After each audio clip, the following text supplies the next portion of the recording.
Hello, boys and girls, and everything between and beyond. My name is V, and welcome back to Cemetery Mary, where I think we're on the fourth. No, we're on the fifth day. Yeah, the fifth day of this little adventure. And Croven, our cousin, that's been gone every morning when we're woken up, are home. And one of our new friends, he told us to not trust. So, I am very curious what will happen. So, let's continue. Next morning when I woke up, Croven was still home. He seemed to be acting pretty normal for once. At the very least, not agitated. But despite this, I didn't sit and have breakfast with him.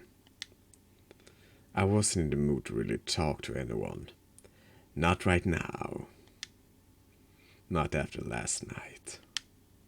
It was too much. I just wanted some private time to myself. I just wanted to cool down. As I was about to leave, Crow called out to me. Not eating breakfast, Mars? I responded.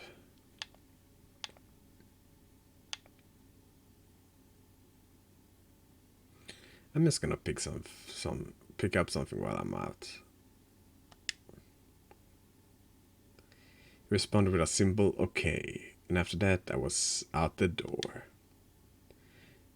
I just wanted to go to that place and not be bothered. On the bus right there, all three of them texted me again. Croven said he noticed I left pretty quickly and hoped I wasn't upset with him for his behavior lately. Tryla talked about some of her progress on her research, and Reginald said he'd be at the cemetery again today. Although I appreciate their messages, I really just need to be alone. I needed to go back there and just relax. No, that's not the right word. I wasn't going there to relax. I was going there to mourn.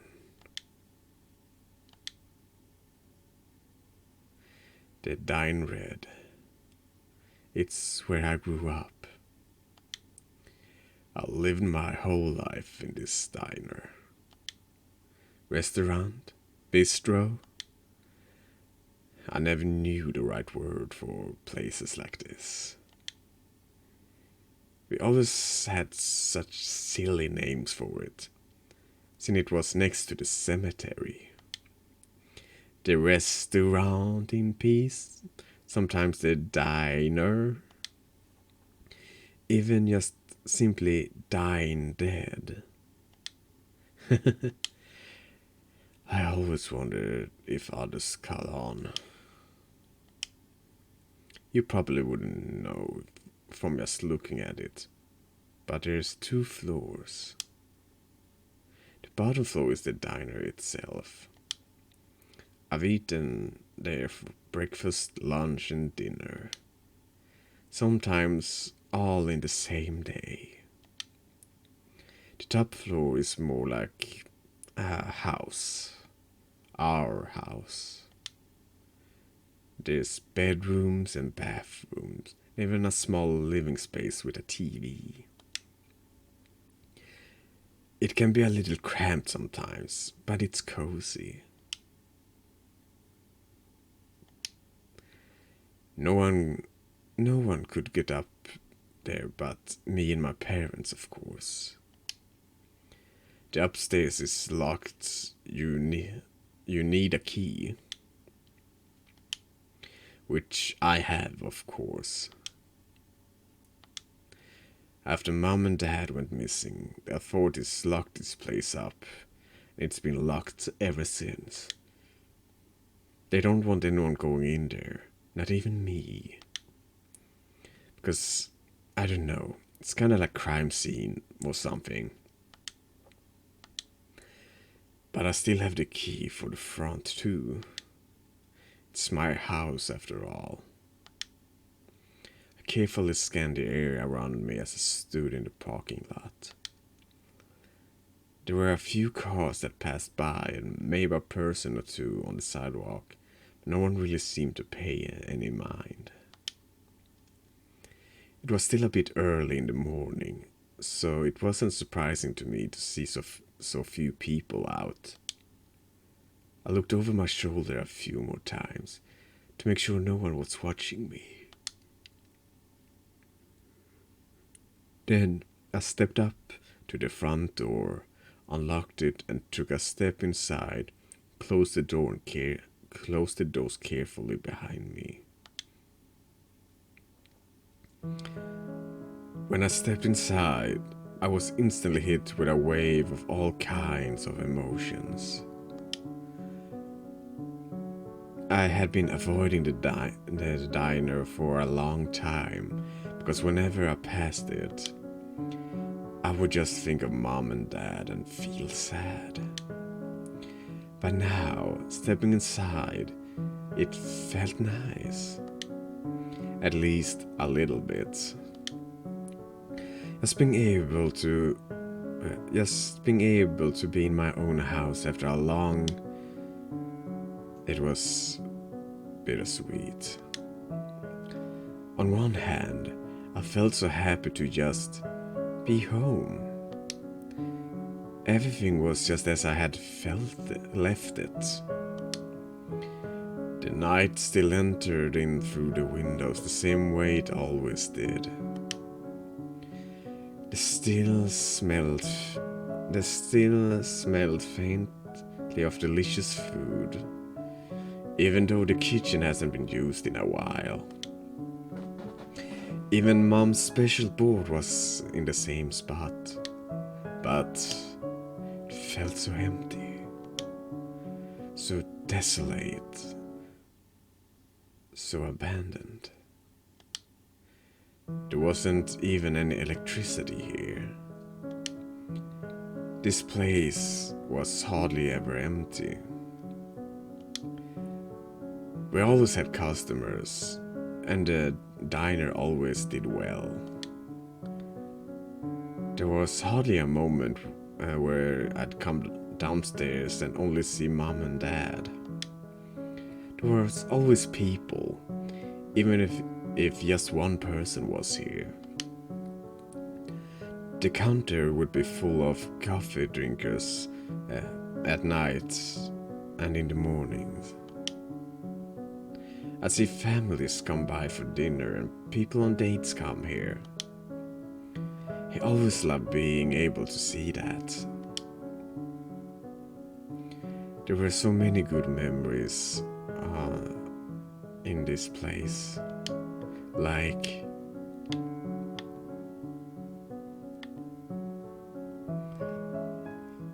I think we all agree that we have to pick this one. The time we had at Halloween party. It was more like a trunk or treat kind of thing. We had a bunch of cars lined up in a parking lot giving out candy. There were a few games to play. I remembering Mom helping me put together a little Grim Reaper costume. It was a rare instance where I actually got along with other kids. And even was able to see them, considering I was homeschooled. I remember Croven being there too. He was dressed like a zombie, though his makeup got completely ruined when he tried to go bobbing for apples. Bobbing for apples. That's so gross. Who even came up with that? Probably someone that was not sober. I don't think I can even imagine doing it today. But it seemed fun as a kid, I guess, even though I never did so. I probably thought it was gross back then too, I guess. I remember Croven got to sleep over afterwards too. Mom and Dad kept the Halloween decoration up all day the next day. It's funny. I use some of those decorations in my room now.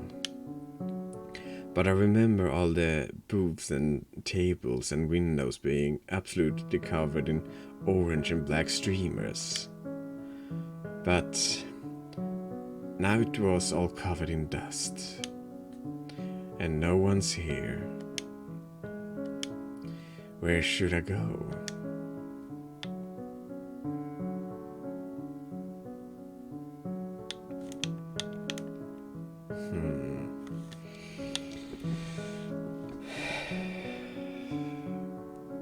I don't like any of these options. Let's go to Mom's and Dad's rooms, because if someone is waiting for her, I think they would probably be waiting in her room. I decided to walk up to my parents' room. I just missed them so much. I couldn't bring myself not to. I stepped into my parents' room. The curtains were drawn open and warm light flooded into the room as the sun finally came out from behind the clouds today. I could still smell some of my mom's perfume lingering in the air. Everything was so neat, just as they had always kept things. You wouldn't even have guessed they were kidnapped. There were no signs of struggle or even any sort of mess at all.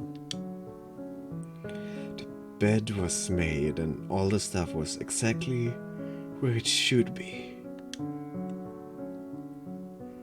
The only thing different was a fine layer of dust from how long it had been. And the fact that my parents weren't here. I sat on my parents' bed. It always was softer than mine. I remember sleeping here as a little girl, when I didn't feel quite big enough to sleep in my own bed just yet. Mom would help me build pillow forts with Mom would help me build pillow forts here sometimes, and we would hang up a sign that said "No boys allowed." It didn't take long for me to start crying. I missed my mom and dad. I never even got a chance to say goodbye to them. The last message I got from them was my mom telling me she hoped I would sleep well that night. And then, the next day, they were gone. Just like that. What do I do now? What if they never come back? What if I already saw them for the last time?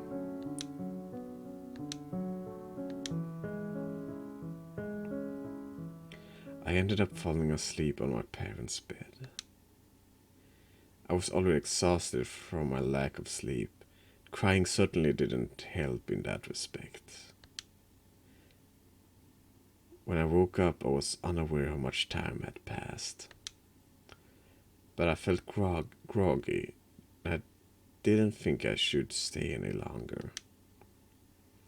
I'd probably just make me feel worse. Got up from the bed and began to head back downstairs. It wasn't until I got to the bottom of the stairs that I noticed. Someone was here. Some stranger kneeling over the front door for whatever reason. I was almost frozen in my spot. Who were they? Why were they here? No one should have been able to get in. This place was locked up. That's right. I unlocked it. Crap. I stood there, hoping they wouldn't see me. The way they were dressed with baggy dog clothes and their hood up told me they were most likely bad news. Did they follow me in here? I wasn't sure what to do. I thought about trying to escape out the back way or sneakily head back upstairs if needed be, but soon as I took a step back, I tripped slightly and let out a small yelp as I caught myself on one of the bar stools. The stranger immediately bolted outside. Wait! Wasn't even able to get a good look at them. For a split second, I considered trying to chase after them. And even if that wasn't a stupid idea, they ran much faster than I could keep up with anyways. Panicked, slightly shaking, I took out my phone. I was so nervous, pressed it to my ear without even having dialed anyone yet. But who would I call? The police? No, I can't do that. I was already in here when I wasn't supposed to be. And I don't want to put any kind of attention on myself. But I can't just call nobody. I have to tell someone about this. Who do I go to?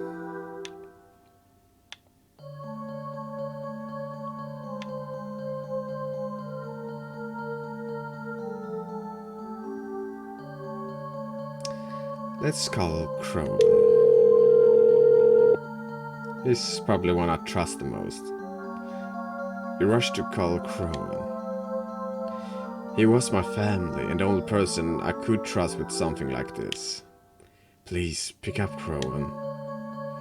As I was beginning to feel Crowan forgot to charge his phone or something or other, he picked up. Yo, Crowan, where are you right now? Are you busy? Can you come meet me? Whoa, hold up. What's with all the questions? Everything's okay? I'm at the diner and there was someone here. Some intruder. They just ran out, but please, can you please come here?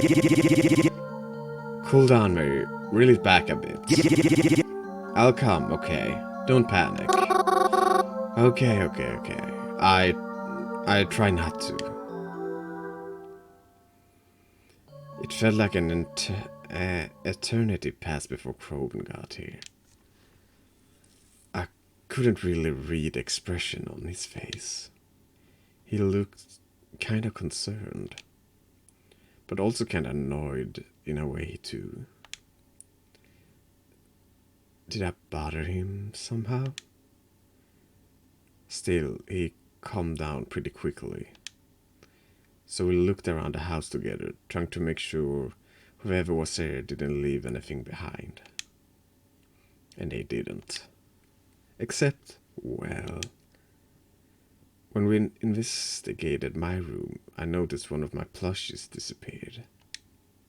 It was one of my favorites. I also kept it right on the shelf next to my bed, so it couldn't have gotten lost so easily. Did they take it? That thought put my stomach in knots.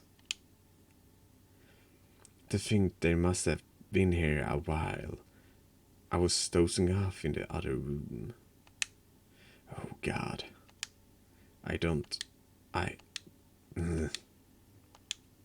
After we searched every room, we headed back downstairs. Croven gave me a kinda sad look. Are you really okay, Mars? I am now. Thanks for coming. Mars. Are you sure you weren't just imagining things? It was probably just an animal that got in. I don't know. I know shit's been kinda rough lately. And I know I haven't been helping in that, so... Look, I'm just saying, it wouldn't be I wouldn't be surprised if... What? No. Corbin, I definitely saw a person here. I swear it. Well, in that case... Maybe it was just a squatter. Croven? I really don't think so. This place was locked before. It couldn't have gotten in until I unlocked it. What if they followed me here? You can't know that for sure though, right? I guess not. Look, you caught me at a bad time.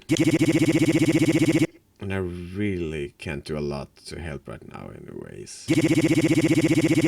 Let's just get out of here and try to forget it, okay? Forget it? Is there anything we can really do at this point? You already called me just because you didn't want to phone the police, right? Look, I'm sorry someone got in. But what do you want me to do about it? I'm just one guy, Mars. I can't track him down for you. Let's just leave this place alone for now. I guess. He do have a point. We left and I locked the place back up. Something seemed off about Croven today. It usually wasn't like this. Croven was always so hot-headed and defensive, especially towards me lately. But now that I'm actually asking for his help, he just doesn't seem to care. I went home disappointed that night. I could barely eat or brush my teeth properly. I almost went to bed. I almost went straight to bed. But no, I couldn't do that. I just couldn't. Even if I wanted to. Hello again. Good evening. Was that you in my diner today? What do you mean? Earlier today, I was in my diner. Or house, I guess. There was a stranger. I couldn't see their face. And they ran out as soon as it realized I was behind them. Was that you? No. I don't know why I bothered asking. I thought you'd give me the truth either way. That he's being so plain, just no, I think is true. If it would have been, he probably would have a much more cryptic answer. Sometimes lying will be necessary. But I am telling the truth now. I actually believe that. If you say so. I'm not really sure what else to say. That's okay. I prefer when you don't ask questions. Why is that? You know what they say. Curiosity kills the cat. Good night, Mary. Nighty night. So much for getting a good night's sleep.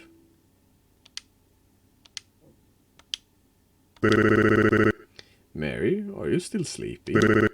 Mary! No, I don't want to get up yet. Let me sleep. I had a long night last night. A long night? You You went to bed at 8:30. I didn't sleep well. Well, your mother's making pancakes, if you want any. Do they have chocolate chips?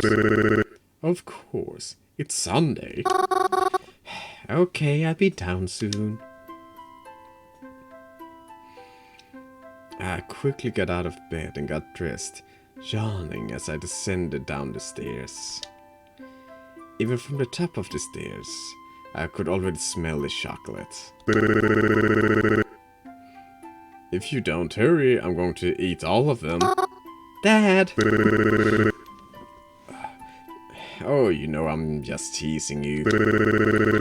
Besides, your mom would kill me if I did. I got downstairs and sat at the counter beside my dad. There was a plate waiting for me. My mother was behind the counter, drinking her morning coffee as usual. Thank you for breakfast, Mom. Of course, dear. Alright, so she's not a mute. So did you have plans today? No, not really. Ah, is Crovin busy today? I don't know. Probably. Well, we can always do something if you want. We can? Of course we can. Didn't you want to see the new movie? The horror one with the janitor. Why don't we go tonight?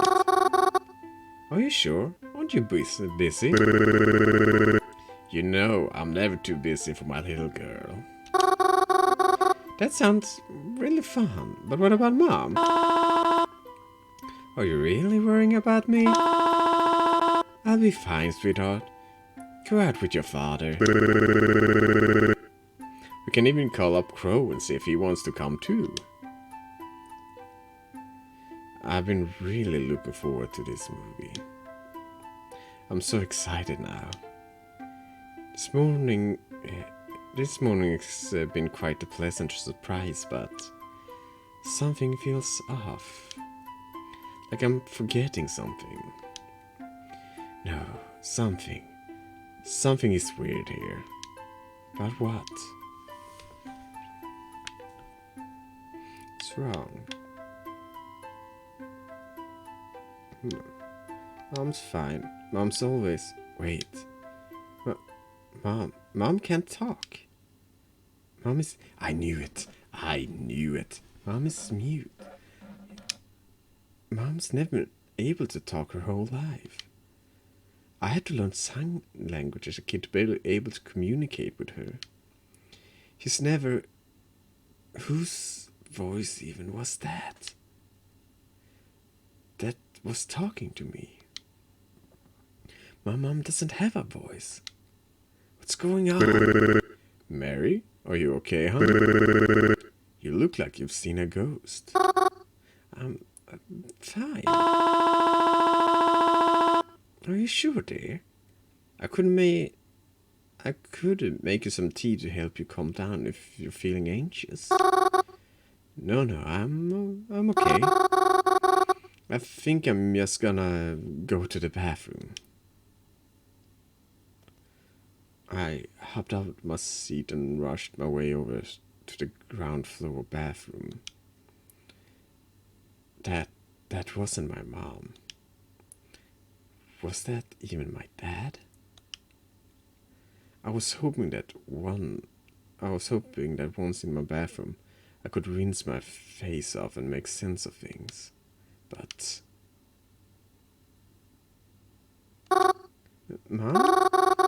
Mom, what are you doing here?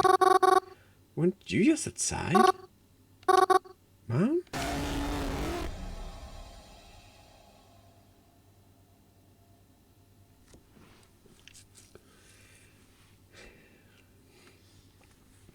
What's the matter, Mary? I thought you liked ghosts. There's a funeral today. I'm happy. Is that bad? I've been planning for it. I've overheard them talking about it in the cemetery when planning a spot for her. Is that bad? I really enjoy funerals. I always have. Even when I like to see everyone gather around for their lost loved ones. They're also sad. They bring flowers and sometimes even little parting gifts. That's so nice, don't you think? If their spirit could talk, I bet they say they appreciate it. Would a ghost attend their own funeral? Most likely. I mean, you're gonna get the truth. I would. I think I would too. If there's an afterlife. Well, in any case, I'm excited for the one today. And I'm excited to see what they're like.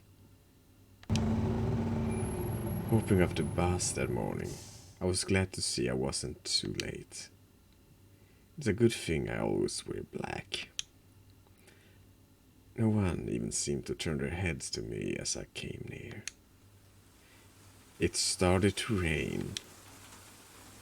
They never said anything about rain today, but I thought it might when I saw the clouds out this morning. So I came prepared. I brought my umbrella. It was then that I noticed a little old lady with no umbrella. No one was even bothering to help keep her dry. So I covered her with my umbrella. Oh, it's an umbrella. You scared me for a second. Thank you, my dear. Of course.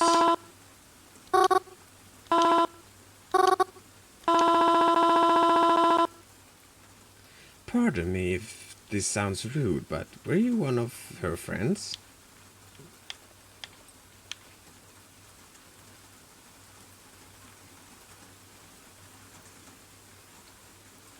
Oh, do we actually know? We overheard that it was gonna be a funeral, so we have no idea who it is.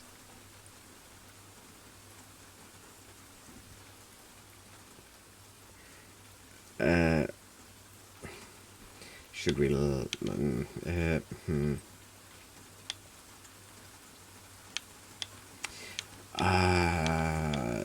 I do believe that just seeing what's that she didn't have an umbrella and just offering it would be a good enough reason to be here. Oh, well, was my darling Miss Bella. She passed just last week. My condolences. Forgive me if this sounds rude, but what is your relationship to her? Me? Ah, yes. I'm Spella's mom. I've never met you before, have I? That's okay. Lots of people haven't. I'm very sorry for your loss. Yeah, I can't imagine have a funeral for your own child. How are you feeling? Feeling? It's impossible for me to feel anything but a broken heart. Truly don't believe I'll ever recover from this. No, don't say that. She wouldn't want you to think like that, right? Yes, I suppose you're right.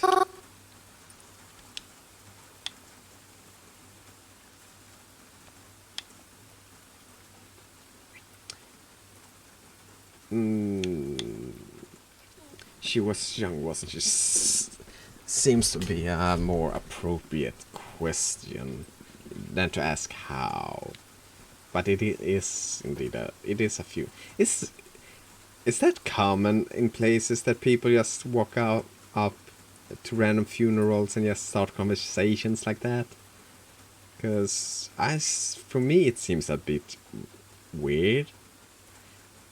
And like I'm from a small I'm originally from a very small town. Like if stuff like that would have happened, it would have been in like a small town like where that I'm from. But that just I can't recall that happening ever. She was young, wasn't she? Oh, yes. Much too young for this. Right as things were going her way. She was going to get married in a few months. None of us thought her condition was this bad. It's been cancelled, of course. But at least she's wearing the dress now. I'm sure she looks beautiful. Oh, she was always so beautiful.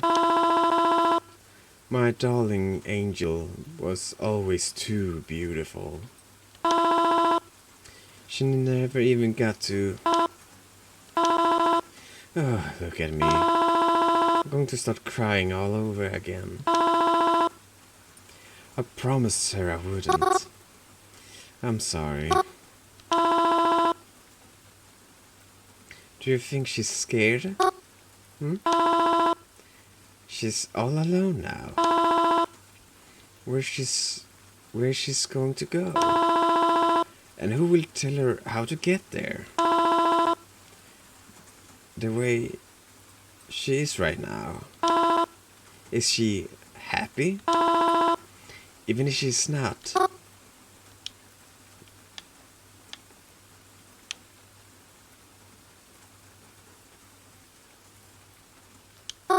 I don't think she's... How can you say she's alone when everyone is here beside her? I know she can't really say much about it, but I'm sure she's happy to have all her friends and family by her side. All the people here. She meant a lot to them, didn't she? That's why they're all here, to keep her company. I know lots of people like to think you're alone when you die. But I think it's hard to consider all this being alone, you know. It's not alone when we're all here. Yes, I suppose that's true. We're all together here, aren't we? Then, I suppose I'm glad she isn't alone. Yes, me too. I'm sorry if I've upset you by talking about her so much, miss. It's a funeral after all. I should be more respectful. I should behave more respectfully. No, it's quite alright. Talking about it has actually helped a little bit. I feel a bit better hearing your thoughts. Is that so? I'm glad then. Yes, thank you. Why, I'm so sorry. I didn't even catch your name. It's alright. My name is Mary. Mary? Mary? Oh, hold on a moment. Do you mean to say you're... Cemetery Mary? I see my reputation precedes me. Yes, that's me. I see.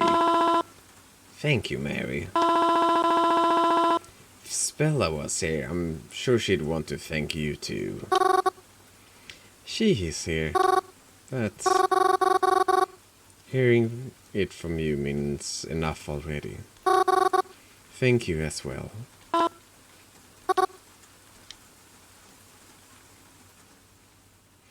was a lovely funeral. The coffin was lowered, and soon enough the rain stopped. I watched everyone say their goodbyes to her and to each other, and then steadily they left. Soon it was just me and the lady. I haven't felt bad. I'd have felt bad if I overstayed my welcome. I didn't want to outlast her and her own daughter's funeral. So I quietly said my goodbyes and left. But to my surprise, someone was there waiting for me on the sidewalk. Crowan? Hey, Mars. You good? Yeah, I'm good. What are you doing out here? I don't know. Remembered you talking about some sort of funeral happening today. Figured I'd stop by and ask if you wanted to hang after. But I guess now is after. So, wanna hang now? Alright. What's that look for? Oh, nothing. It's nothing. It's just, well, I don't know. I've kind of been in a bad mood lately. It's kind of sudden that you want to hang out right now. Is there any reason for that? Nothing special. It's not like I have any other plans today or anything. Yeah, no one's been responding to my texts, so... Oh, I see. Are you good? Yeah, I'm good. So we're hanging or nah? Oh, yeah. Yeah. Yes, well, you're not, you know, gonna get snappy with me, are you? No promises. Crowan. I'm kidding. I won't. Come on, let's go. Followed Crowan down the sidewalk as we headed somewhere. Suddenly, he wants to spend time with me again. Even though other times it's like he can't wait to get as far away from me as possible. Still though, I would appreciate the time he wanted to spend. I would appreciate the time he wanted to spend with me when he did. We kept walking together. I kinda just let him lead and followed him wherever it was he was going. I didn't even think to ask until we had been walking a block or two already. Oh, hey, where are we going actually? Or are we just wandering? Oh, no. I figured we could go to the arcade together. Ever since I was there the other day, I've been itching to go back. And it's not like I can play the fighting games alone. I mean, I can, but it's not as fun. The arcade. I felt so excited. I couldn't remember last time I went to the arcade. I can't remember last time I was at an arcade, to be honest. Or any arcade for that matter. Yeah, same. Probably been at least 5 years since I was at an arcade last. It's probably when I visit Japan, which is...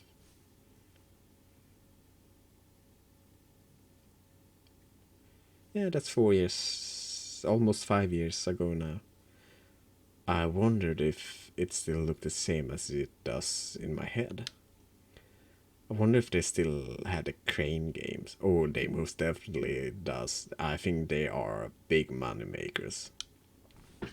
Well, those questions will be answered shortly enough. The automatic door in front of the familiar brick building began to open up. The bright light from outside leaked into the dark interior of the building. The arcade. Oh, it was just how I remembered it. Except cleaner. And with a new carpet. And I was taller now. Oh goodness, haven't been to arcade in so long. Really? My friends and I are here all the time. Honestly, it's kinda a wonder we haven't been kicked out by now. Don't tell anyone, but I cheated at skee ball last time I was here. Maybe I can do that today and rack some tickets. Then I can finally get that lava lamp from the prize booth. But only if they still have it in the blue color. This is so exciting. What should we play first?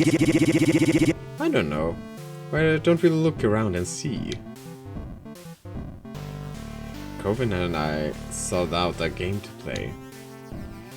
Tried to look for ones we could play together since we were both here. It was a bit of a challenge finding one that was free though. I guess everyone else had the same idea we did to come here today. Say, last time you were here, that's when you met that person, right? Vasilis, I think? Yeah, what about them? Well, how are they?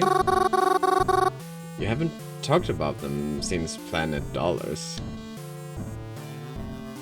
I noticed Croven's face could go a little red. Oh, are you still seeing them? None of your business. Croven said as he avoided eye contact with me. Although it was a bit snappy, I could tell he didn't mean it maliciously. Eventually, a fighting game opened up, just like he was hoping for. So we made our way over to begin playing.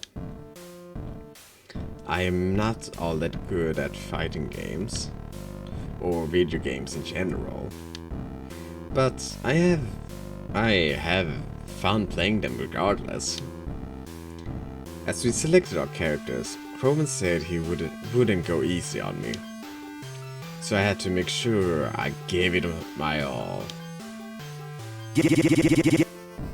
Alright, here we go. You ready? I think so. Maybe. Well, you better be. What should I do?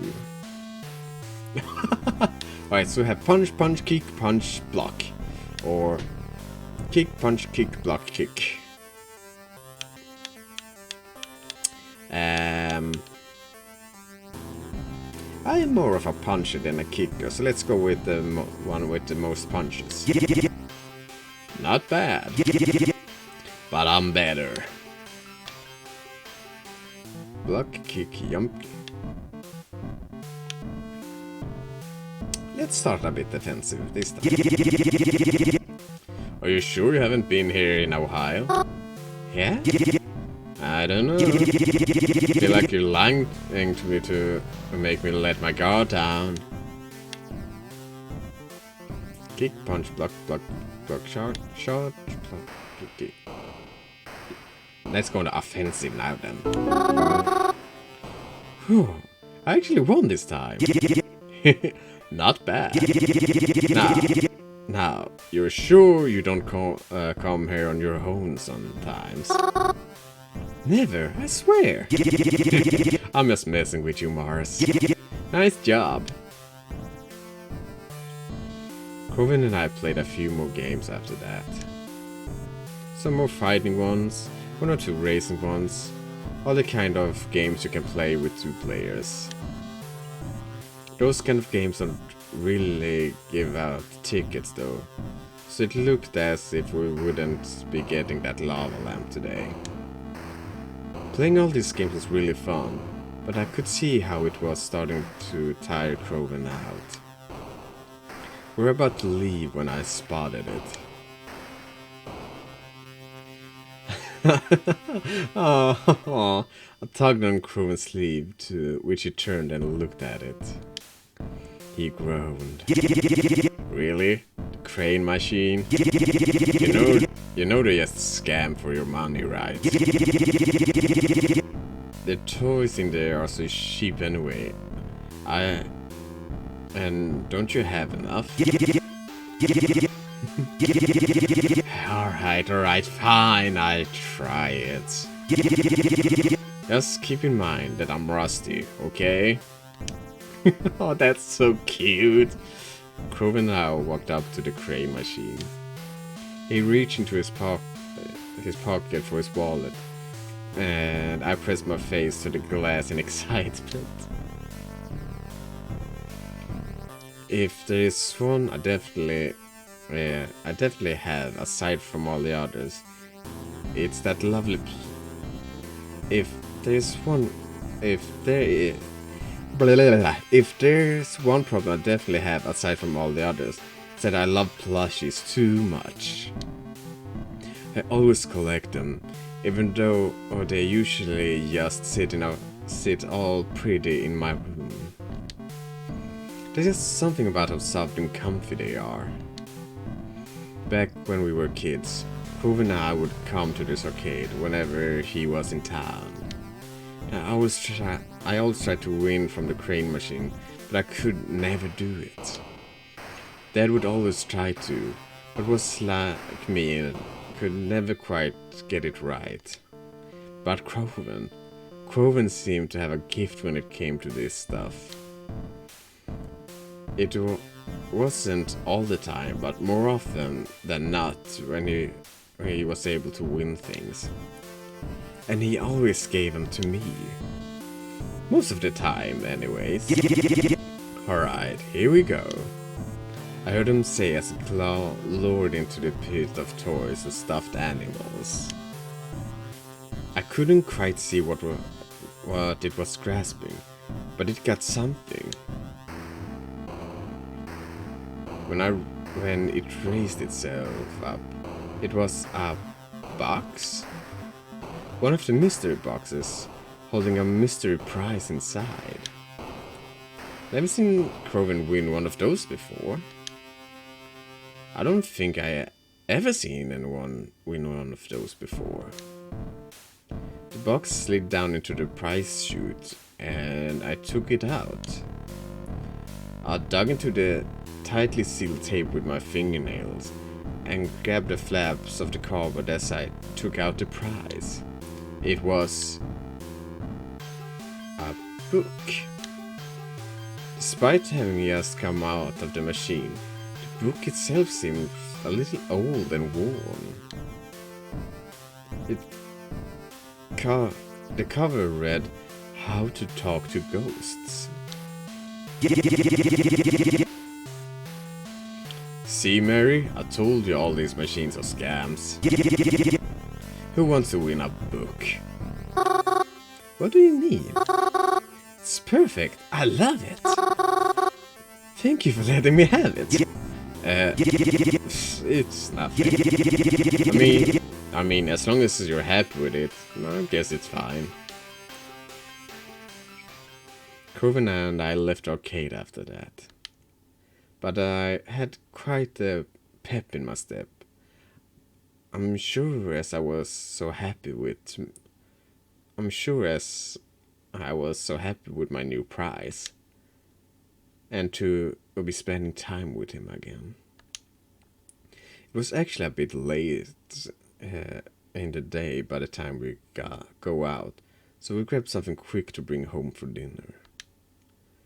It was nice to be riding the bus back with Croven this time. It made the ride and walk back to the cabin feel much less lonely. And much less scary. After retiring to our rooms that night, I put the book on my bedside the table to remember to read it later. I got all ready for bed and then pulled my phone out, knowing I wouldn't be able to rest until this was taken care of. Hey, are you still there? Hello? I'm here. What can I help you with? Well, I mean, I think you already know the answers to that. Right. I'm sorry. There's nothing I can do for you in that regard.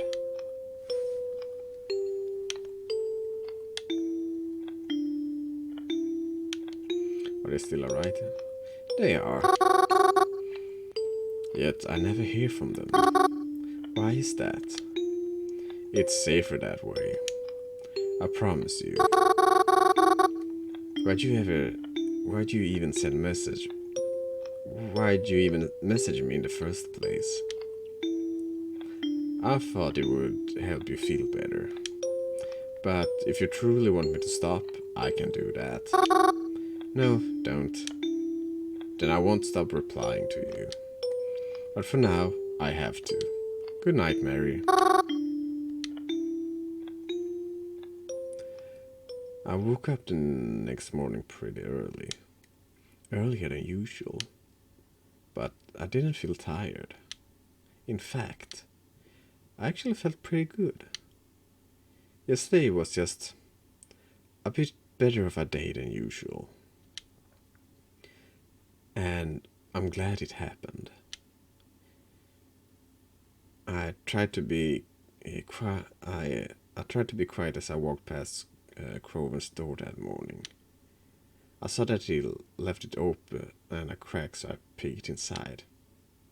He was sleeping still, drooling on his pillow and arm hanging over the side. He looked absolutely silly. But it was nice to see him getting some rest for once, instead of racing to get out of the house before dawn.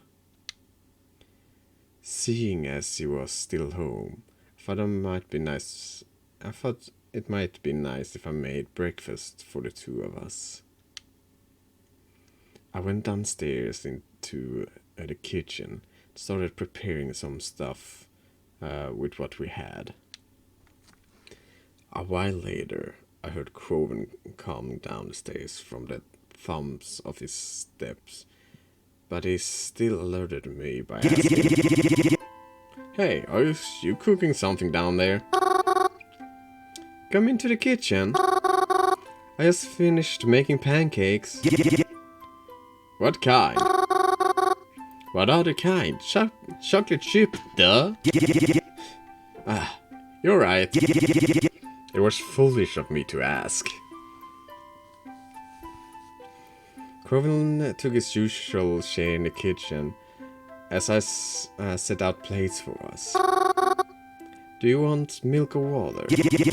"Milk, of course. What kind of stupid asshole do you take me for?" Croven seemed preoccupied with his phone, but I was too nice of a mood to care about that. I gave us both milk glasses and put some chocolate syrup on the table just in case. 'Cause, you know, you can never have too much. "Croven, are you doing anything today?" "Why?" "I just had a lot of fun yesterday. I don't know. I thought maybe we could do something again today. If you wanted to." "Oh, you want to?" I hadn't really been planning on it. "Oh, I mean, it's okay if you're busy and all." "Well, I mean, there are some things I have to take care of first. But will you be free later tonight?" "I mean, yeah, I guess. I don't really hang out with anyone besides you anyways." "Alright, 'cause the gang and I were thinking of heading to this club tonight." "The gang?" "You know, me and my buds." "Oh, I've heard you talk about them, but I've never met them before." "See? Perfect then. You can come to the club with us, meet them, we can let loose over a few drinks, all good. I don't drink, but I didn't terribly mind going to the club with Crowan. I had never really been to a club before, and even though I'm sure I'm not really the kind of crowd they expect to see there, I was always curious to see what one was like, so I looked forward to it. Tried to keep myself busy throughout the day. Cleaned the cabin a bit, as it's been getting a bit out of shape. Tried to start a grocery list since I was sure we'd have to go on a run soon. Despite how I thought I might feel, I was excited, actually. I'd never met these friends of Crowan, but I know that he's known them for a while. At least since he's been living closer to Blackwood, but maybe even earlier. There's been times where Crowan would rush out of the house during dinner just to go meet them. At least I always assumed it was them. He always hangs out with them as far as I know, despite how much time he seems to spend with them. I've never met them, or have even seen what they look like before. I always hear good things about them from him, though. So, at the very least, I trust that they're nice people. I hope they like me. I kept up with Crowan throughout the day. I had to ride the bus into town without him this time, but that was okay. The hard part was following his directions. The club seems like an awful lot of work to get to. But I was eventually able to find it after I realized that it was sunken into the sidewalk. There was a staircase leading down to the entryway, and I heard Crowan yell. Ah, there she is! As I cascaded down them, finally met the people I've heard so much about. Here she is, gal of the hour.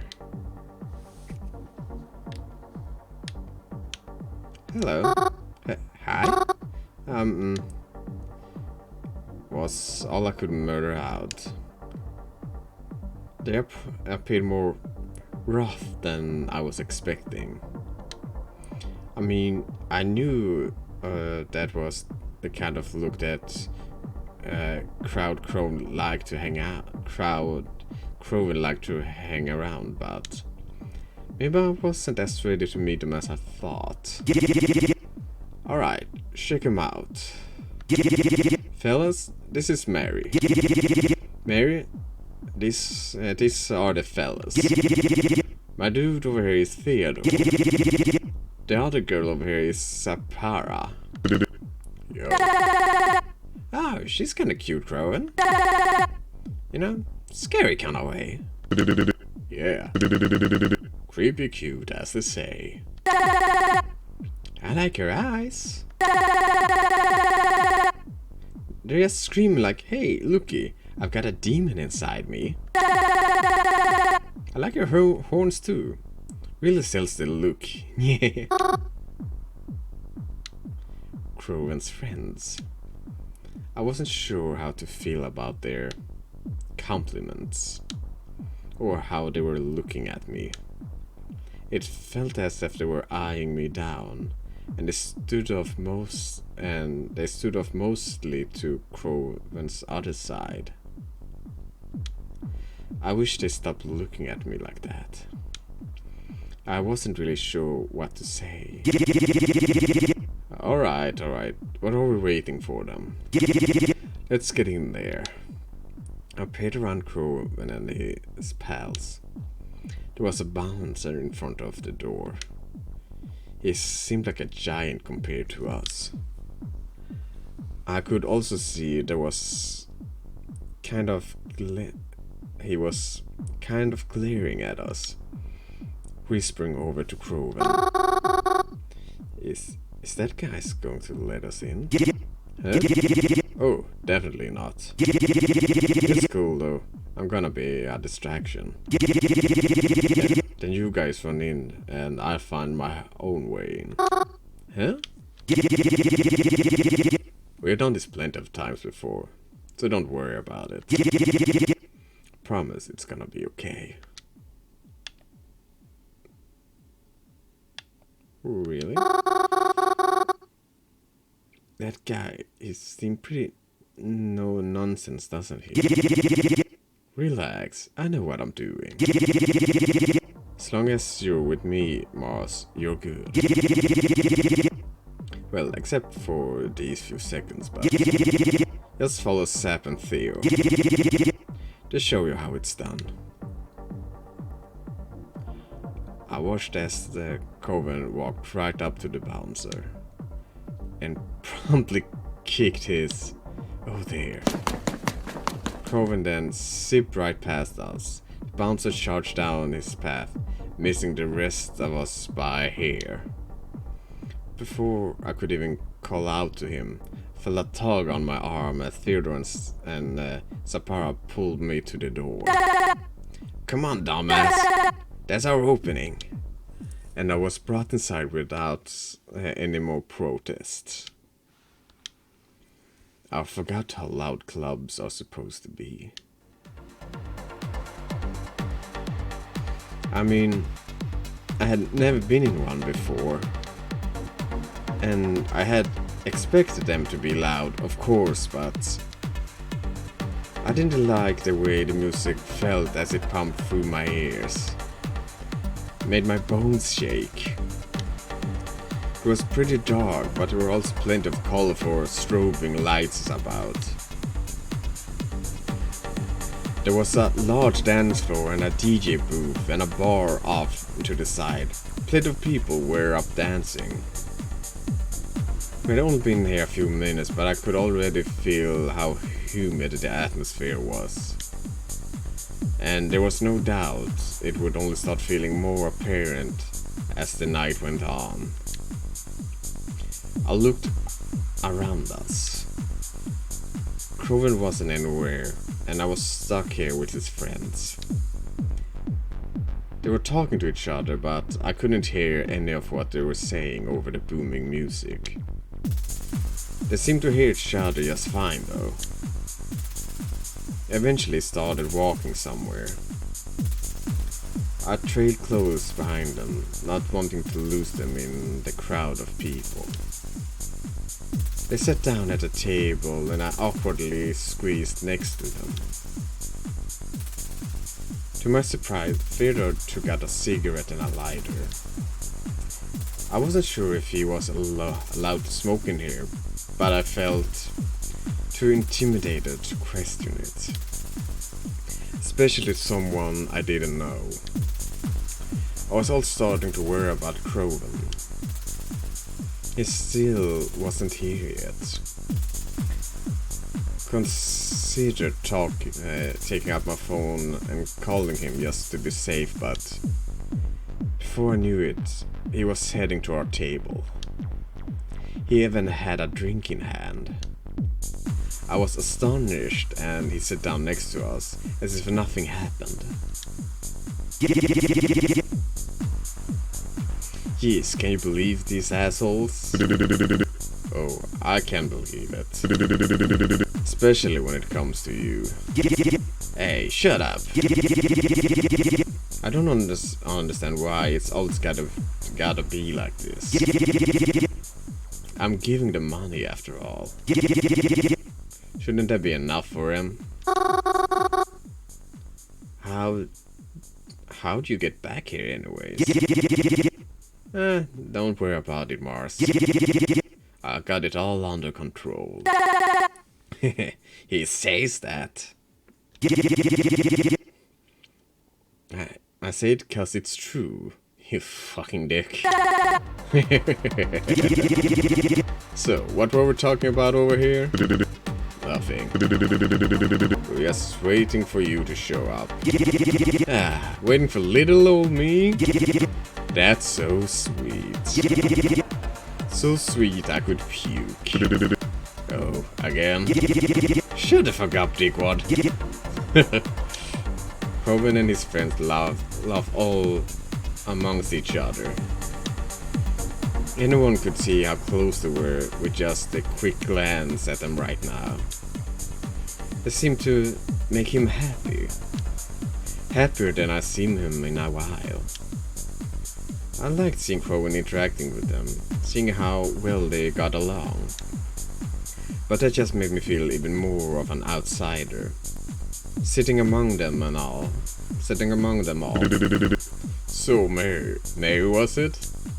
Theodore took a long drag of his cigarette and blew it right in my face. Tried to keep a polite demeanor as he did it, and as he did so. What do you do? Huh? I'm sorry, I don't understand. It's an easy question, ain't it? So what do you do? What do I do? What's your job, sweetheart?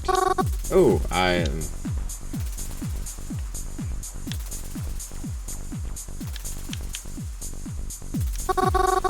I'm currently not working, let's just be honest. It's just been a bit of a difficult time right now. Luckily I've been able to stay with Crowan while I try to sort things out. He's been very generous letting me stay. Oh, Crowan's letting you have it easy, huh? You march off him, then? You're playing things smart, if you are. What's he bought for you, huh? If it's a jacuzzi, can I try it? Hey, knock it off, eh? Oh, no, it's not like that. Unless it is. Does Crowan think I'm marching off of him? You wouldn't say that, huh? I'm not following. Don't worry about it. Sep's just a fucking idiot. Yeah, says you. Point proven. Anyway, so, Mary, where'd you get those eyes, huh? My parents gave them to me? Ah, jeez. Must been a disappointing present. If my mom gave me eyes like a dead fish, I'd have been bawling. I hope they kept the recipe. She's just joshing you. Don't take it too seriously. Yeah, I'm just having a bit of fun. I think Mary is too nice of a name for her, though. Nice? Nice, like soft. It's too soft. Like pants. She's gonna be hanging with us. She needs a cool name. Should we call her Mars to them? Buzz off. Only I'm allowed to call her that. Oh, I know. We can call her Scary Mary. Scary Mary? Well, hold on now. It's pretty fitting, I think. You think I'm scary? Oh, definitely. Like, I'm scared when I go to sleep tonight. She'll be standing at the foot of my mattress. And you say like something like only 1 week remains. I mean, I guess I can kinda see that. You can? She ever do that to you, Crowen? Nah, I'm just joking. Mary's too soft. She's like a marshmallow. Well, you know what we do with marshmallows, right? I felt weird. Everything just felt too much. Like, there wasn't enough room for everything that was happening. The lights, the music, the people, Crowen's friends. It was all a bit too much for me. I needed to... Excuse me, I'm going to go to the bathroom. Oh, that's it. She's like Bloody Mary. Sneak into the bathroom to take her next victim through the mirror. Be easy on him, won't ya? The lights in the bathroom ain't that good, and you'll scare the shit out of someone looking like that.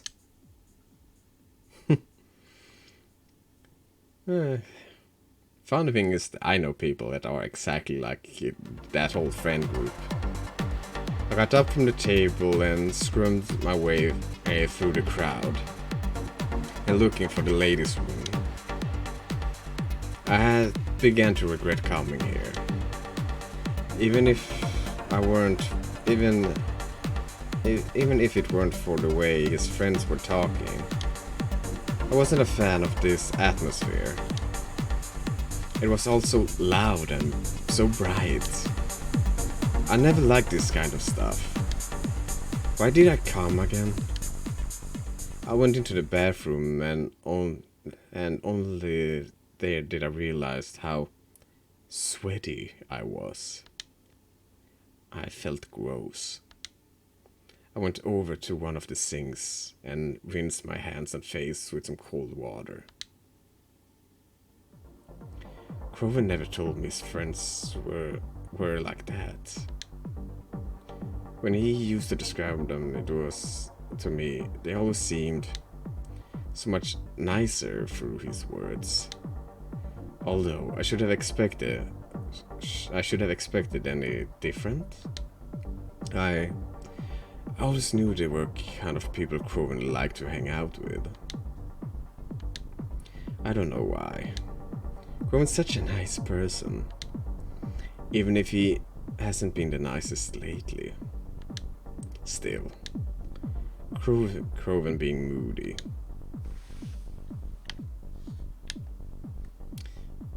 It pass. He'll start feeling better eventually. And he'll go back to treating me like how he did before. Right? But these people... I just met them, and yet the way they talked to me... Crowen didn't even seem to mind it that much. Maybe I was the problem then. Well, seeing they had known each other for that long and they are used to like not being mean, but have a lot of banter back and forth between each other. It's very easy that it's so natural for that friend group to be that way towards each other. So when they hang out and a new person comes, it's very easy they just continue with that. And the one thing you just can do is to just tell them that I'm not comfortable with that, and if they're decent people, they just gonna keep that in mind and keep the banter within each other until you, as the new person in the group, feel comfortable with the banter as well. I probably shouldn't have taken things so seriously, yeah. Before I could have my thoughts for myself much longer though, someone opened one of the stalls behind me. I haven't even noticed someone was there. It's a good thing I wasn't thinking out loud. She approached the sink to wash her hands, and I realized it was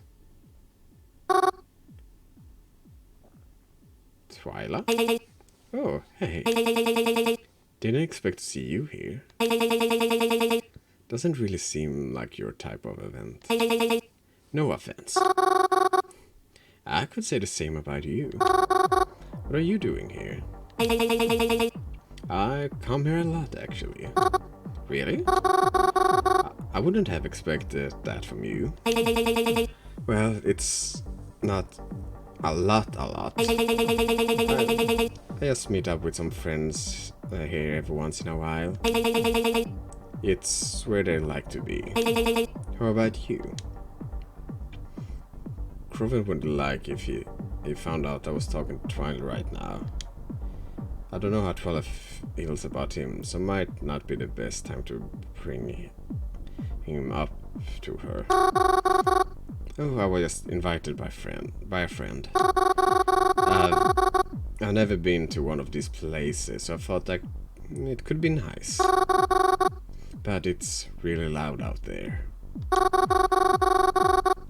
And my friend brought some of his friends, and they're what? I don't know. Obnoxious, maybe? I don't know. That feels mean to say, but they feel kind of mean to me. Mean how? I don't know, like compare me to Bloody Mary and stuff. Gross. That sucks. That's why I'm here, actually. I don't really want to go back out again. I can do you a favor if you like. Oh? My friends and I, we actually sit in the VIP area. It's a lot more chill over there, for lack of better words. Wait, you're actually inviting me? We haven't even known each other for that long. And VIP rooms are expensive too, aren't they? It's fine. We're going to be working together, right? So we should help each other. Besides, I have a feeling you're not really going to come back to this place after tonight. So I don't think anyone will be bothered by you just being here one time. What should I do? Tyler's offer does sound very appealing. But Crowen invited me here. Can I really just leave him alone? I knew his friends, but still. What if he starts wondering about me? And if he finds out I was hanging around Tyler, he might get upset with me again. Our relationship was starting to get better. I don't want him to get mad at me again. What should I do? I personally would have taken the offer. Just sent a message there and told him that I'm getting invited. It says that it's chiller. I don't like the atmosphere. I'm uncomfortable, so I'm gonna try that out. And if I'm still uncomfortable there, I'm just gonna head home.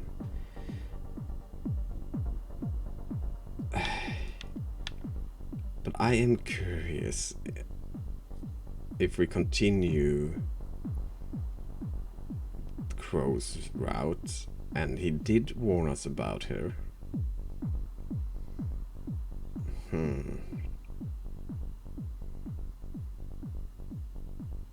And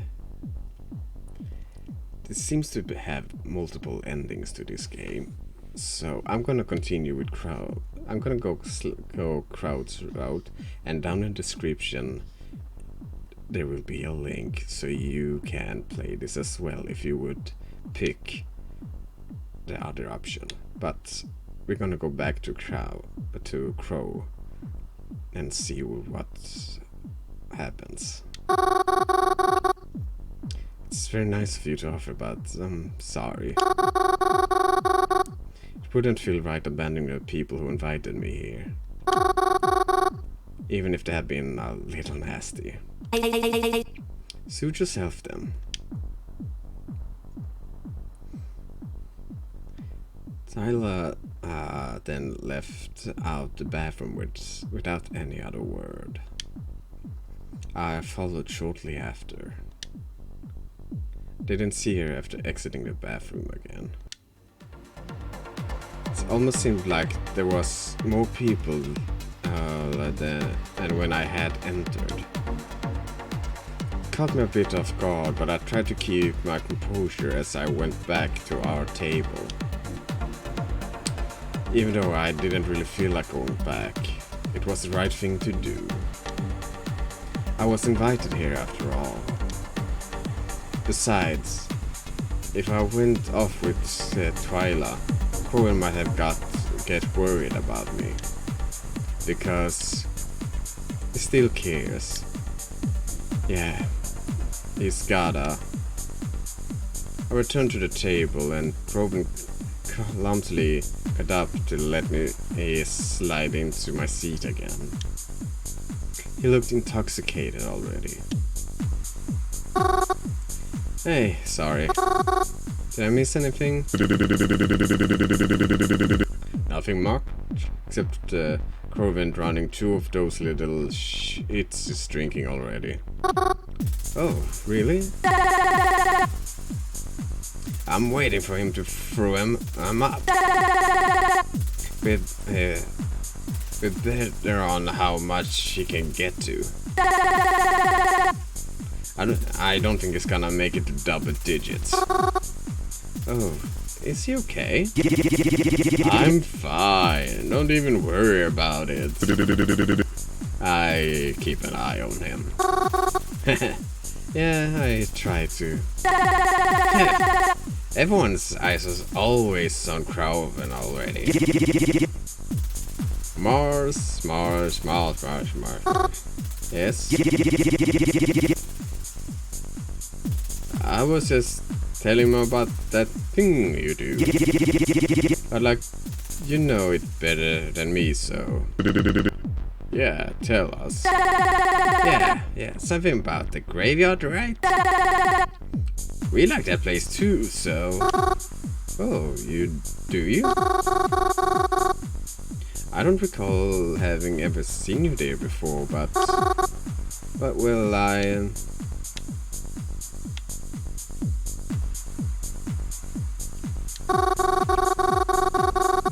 like to spend a lot of time there, so I'm quite familiar with the layout. I like to leave flowers out on lonely graves sometimes. And I also, on occasion, I sneak into a funeral or two. Oh, no. That's something I didn't expect out of a supposed goody two-shoes. Talk about a party crasher. Tell them that nickname they call you. Oh, yeah, some folks started calling me, Cemetery Mary.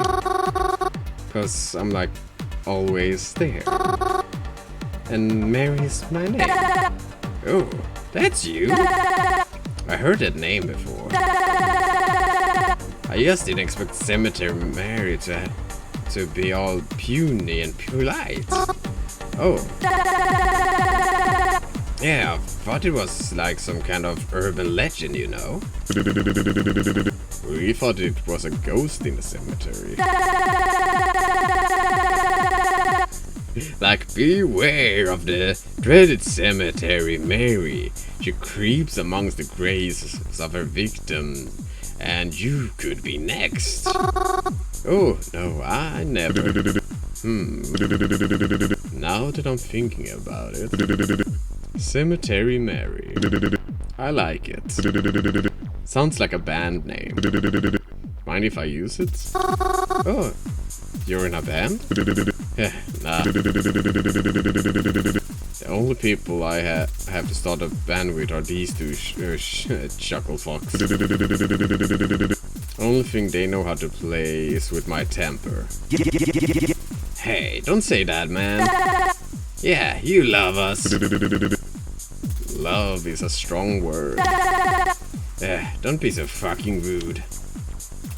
Sapere eats Theodore with the end of her sleeves. He laughs. Croven laughed. I laughed too. I found it a lot easier to join in their conversations. At least easier than it was before. I was kinda glad that I decided to return to the table. I was still a bit uneasy, of course.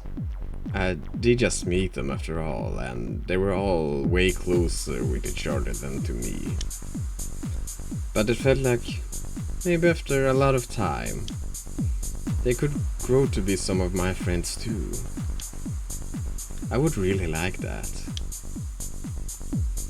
I just wish they didn't say that stuff before. That's all.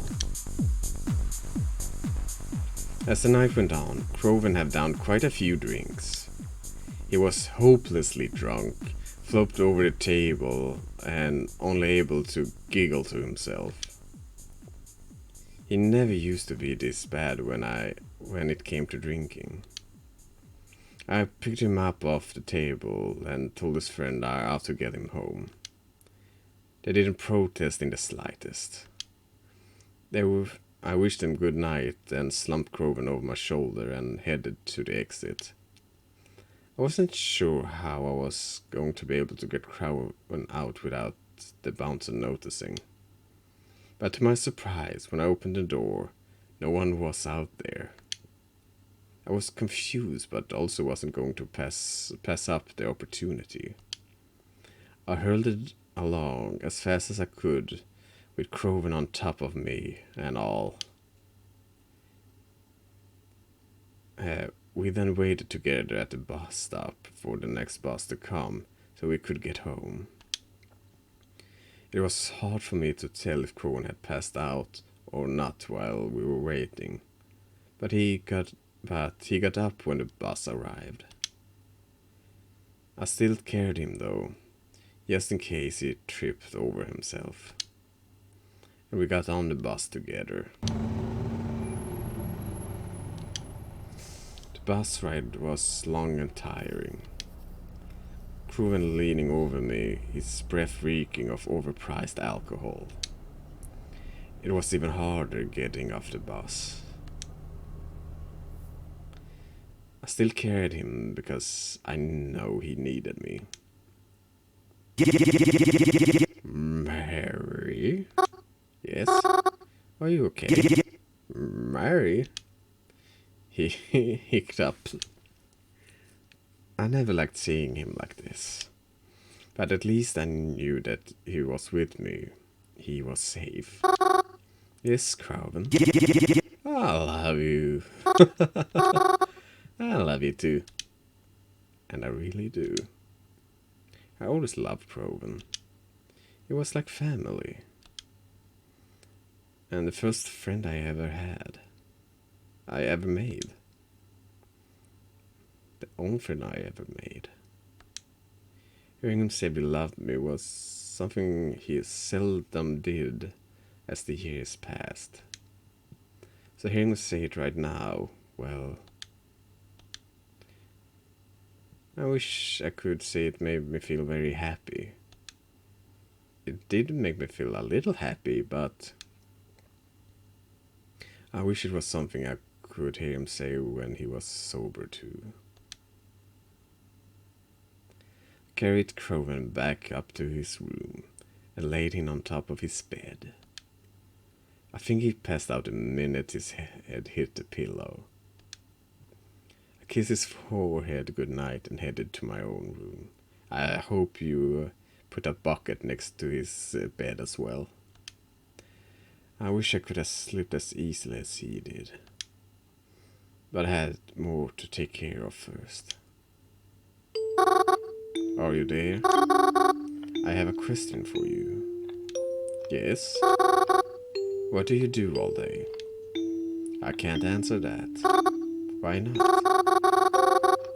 You definitely don't just sit at the phone all day. Well, of course I don't. Then what do you do? I can't tell you. Is it because it's bad? That depends on what you classify as being bad.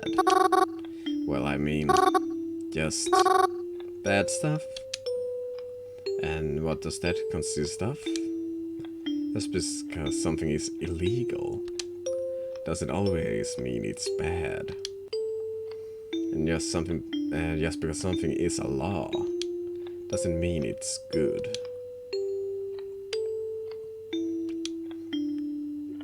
I know that. In that case, or you're worried I did something illegal? Well, if you kidnapped their parents, you'd have done something illegal. Or you're worried I did something bad? Alright, that's a much better question. You still haven't answered me though. What is it that you do? I'll look out for you. Good night, Mary.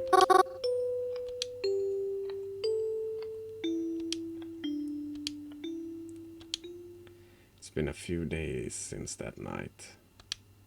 And Croven got up the morning after it. He had a humongous hangover. He was stuck home with me because, well, there was no way I was letting him out when he seemed so sick. I reminded him not to drink so much. It wasn't healthy for him. He didn't really seem to care though. Twyla has been texting me too. I haven't really seen her in person and since seeing her at the club, but she texts me often. Sometimes we agree to meet up somewhere, but something always seems to get in the way, so we haven't been able to yet. I feel bad though. She texts me updates a lot of things she's wondering about. Weapons, methods, potential victims. But I oftentimes don't know what to say in return, or even really have anything to show her. I've been wondering if I should start investigating my own, as to not let her down. But she seems so confident in what she's doing. I wouldn't even know where to start. And I don't even know how I would start anyways. So for now, I've just been staying home. It's been raining a lot too, so it's not the most apt time to be outside anyways. But even though I haven't left the house in a while, I've been able to stay entertained. Started reading the book that Croven had won me in the crane machine. When I saw the title, How to Talk to Ghosts, I figured it was, well, figurative. I thought it would be some spooky story with a clever title. To my surprise, it is written as more of an instructional guide. It's a very interesting read. And I'm curious as to how they got to all this information. Anyways. As previously mentioned, ghosts exist on a different plane of existence. That much is obvious. Yet, they can communicate with us, despite their being existing on a separate layer from ours. We see time and time again their attempts to reach us. Perhaps it is because they are angry. Perhaps it's because they are lonely. Does each ghost exist on their own, or does spirits share a realm with each other, expanding and everlasting? Is there a heaven? Is there a hell? Or is there only purgatory, stretching for miles beyond what we can comprehend? These are the questions I cannot yet answer, for if I could, I wouldn't be here writing this right now, would I? But there's a questions I have been able to answer. Since ghosts can make contact with us, I often wonder, could we contact them? Sure, you have heard of physics and psychics and mediums and whatnot, but it's only half of what I'm talking about. Being born with an innate ability is a factor, of course, but I wanted to delve deeper than that. Despite where they may exist, they can clearly affect things in our realm. They can reach us, and like one-way glass, I know they can't see us. But what if we could see them? It's not enough to hear them. I want to see them, to travel to where they were. I believe that when you die, perhaps your soul can become unrestricted. But what if we could accomplish the opposite? What if the living had an ability to unrestrict itself before death? Oh, my phone is ringing. Hello? Joe, where are you? What do you mean? I'm at home. What? Well, that's lame. I thought you'd be out by the cemetery by now. It's kind of your thing, right? Well, I mean, it's raining, no? Nah, it's just a little cloudy out. Besides, I was going to be heading there, so I thought I'd meet you up. I'll meet up with you or something. Then we could get lunch or dinner or whatever. I don't know. That sounds good to you? Well, I can't leave now. Well, I can leave now if you like. Yeah, come on. I should be there by the time you get there. So don't keep me waiting long. Well, looks like, yeah, I wouldn't be stuck at home all day after all.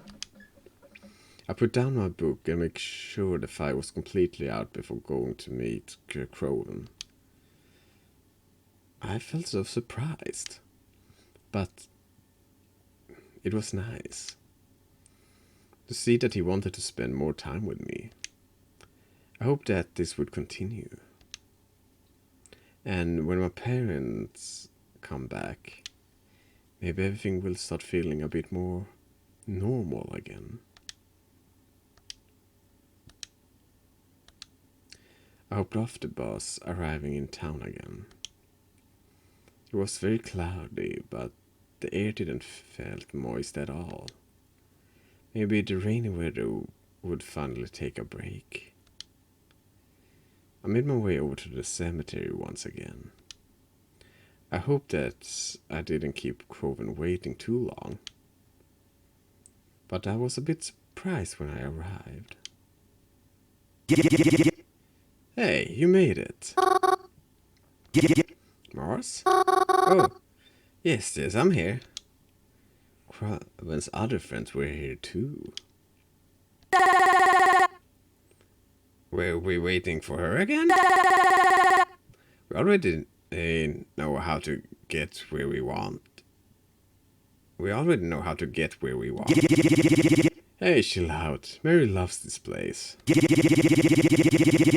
I figured if we're gonna be here anyways, we might as well invite her. Well, we're all here. Let's go. We'll all step through the cemetery gates. Theodore and Sapphire kinda walked ahead, but I pulled Croven to the side and had him walk a bit behind with me. Something wrong? I'm sorry, Crowen. But when you invited me to hang out, I thought it was just going to be the two of us. Oh, I see. But this is still cool, right? I mean, you like them, don't you? Seriously? I don't know. Come on, Mars. They're not that bad. Do they even like me that much? Yeah, sure they do.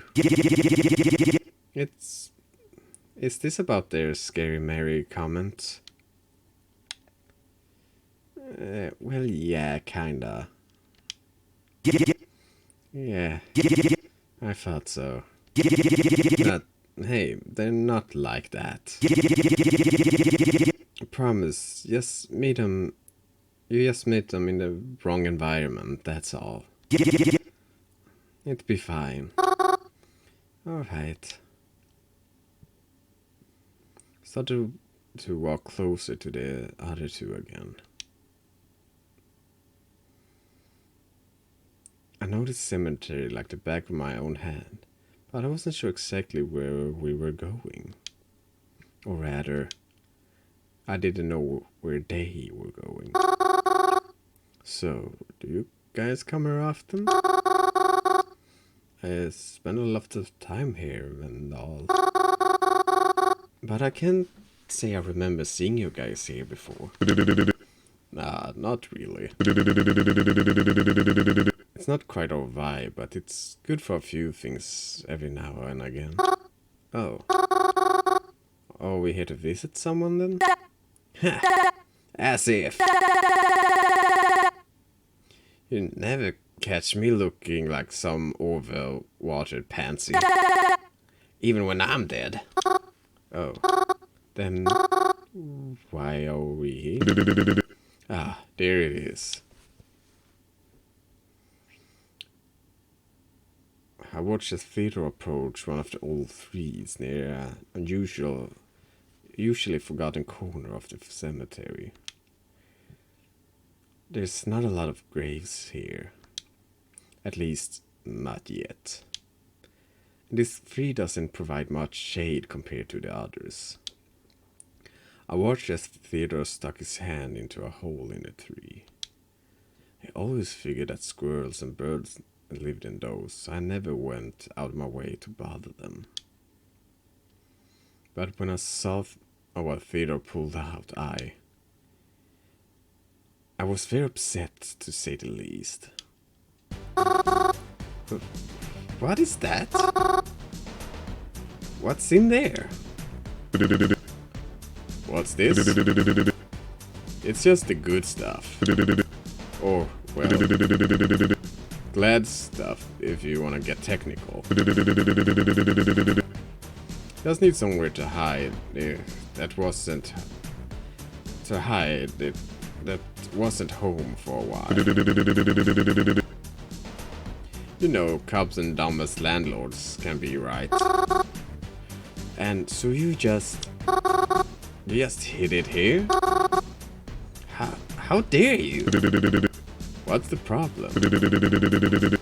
Not like anyone comes here anyways. I do. You can't just hide your junk here. Especially junk like that. What do you think this place is? This isn't just some park or stretch of woods. This is a cemetery.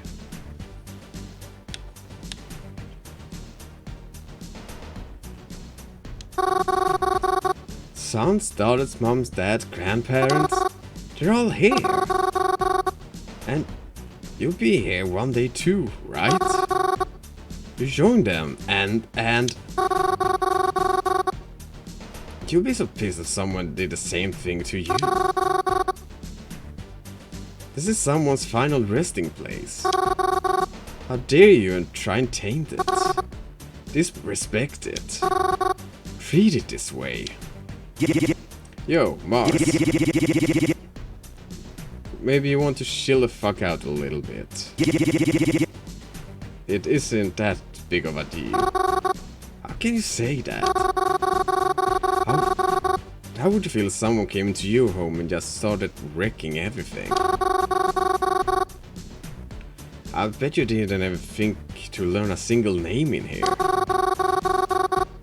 I can't believe you think something like this is okay. I won't stand for it. Whoa, hey. Pause off. No. Oh, you don't deserve to even have this. Using this place as your hiding ground. We're gonna leave with it anyways. Not soon enough. Shouldn't even be here to begin with. Shouldn't even have this kind of stuff in the first place. It's good for nothing anyways. Let go. Let go already. I didn't know what happened. I don't know what happened.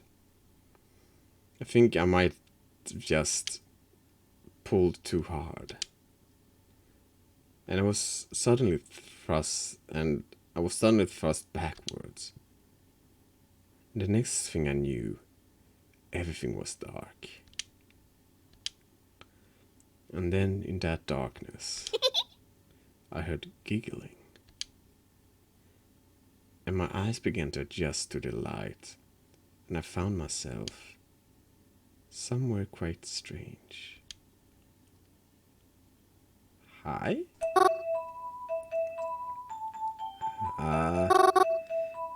What? Hiya! Hello? What happened? To what? I don't know. I just woke up. Good morning, then. Guess you're going on an adventure with me? Huh? Where are we going? I don't know. That's what makes it an adventure. Sounds fun, but I was just with my friends, wasn't I? I was so confused. Where was I? And who's this girl? And my eyes okay? Yeah, but we're friends too, right? Are we? I'm sorry. I can't say I remember you. Yeah, you do. Come on. Just because I'm a kid doesn't mean I'm stupid. You're always here. I am? Am I? Ah, yeah. You come by to give me flowers like all the time. Huh? Oh, thanks by the way. I think it's kinda overdue. Thanks? For the flowers, dummy. Mama always taught me to say please and thank you, especially when someone does something nice for you.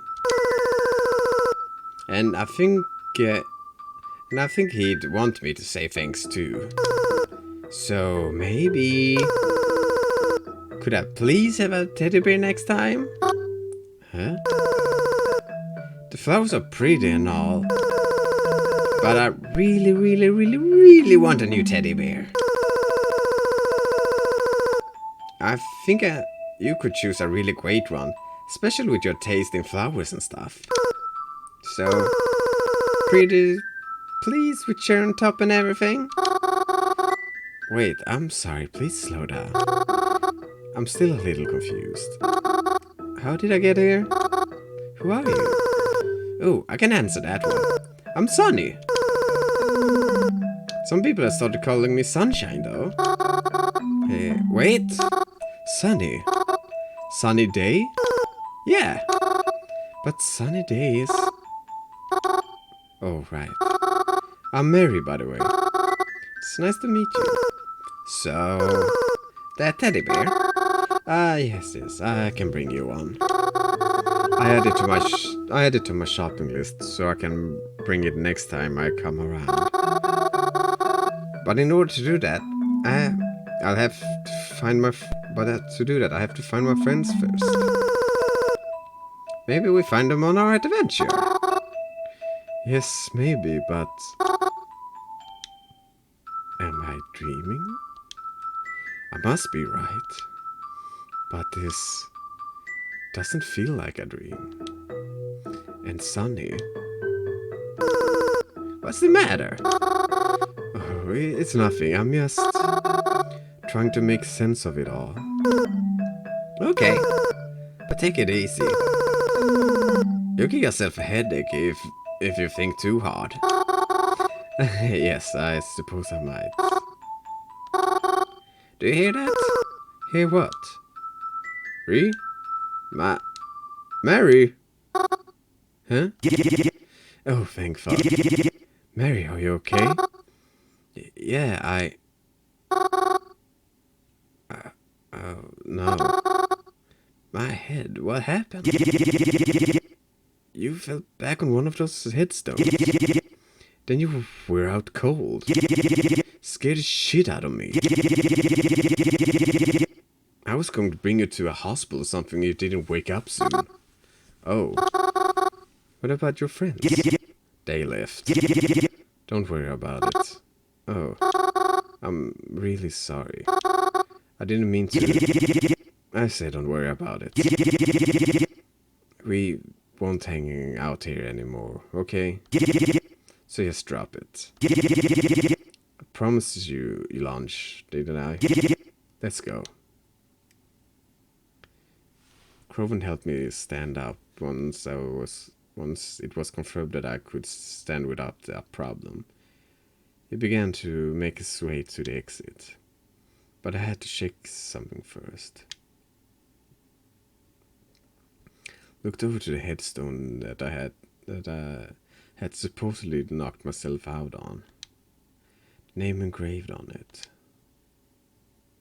Sunny. Was what I just experienced really a dream? But of all the dreams I could have had, I thought back to the book I read, How to Talk to Ghosts. Maybe, just maybe, I have to try and see it again for myself.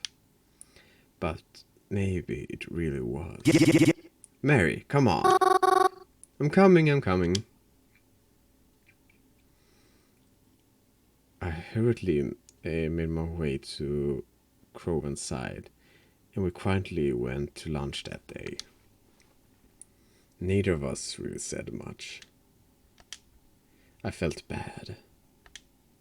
I knew Croven and I didn't grow up completely the same, but I had no idea the kind of friends he made were people like this either.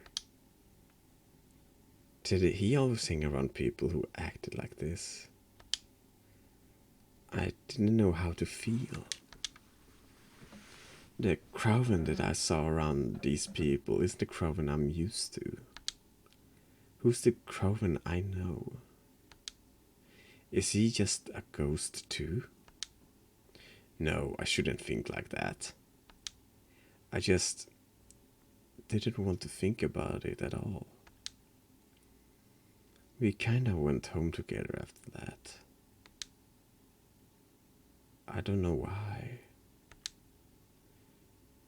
It was just like neither one of us wanted to just go on our day afterwards. So even though we weren't talking, we both went home together.